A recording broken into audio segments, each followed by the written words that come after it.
Hey guys, how's it going? Today I'm going to be showing you how to block someone on Twitter. So let's go ahead and open our Twitter account, and we're going to go to the top left and choose our profile picture. Now what you want to do is go to the bottom and choose settings and privacy, and then we're going to go down until you see privacy and safety and choose that. And then down you'll see mute and block, and this is where you can actually see which accounts you have blocked, muted words, or muted notifications already. So if I choose blocked here, it's going to show you which ones you have blocked.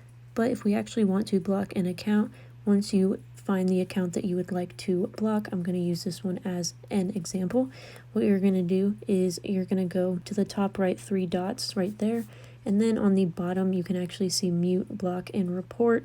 And once you block this person, it will be added to that list, and from there you can unblock them too if you wanted to. So if this helped you guys out, don't forget to subscribe down below, like the video, and I'll see you guys in the next one.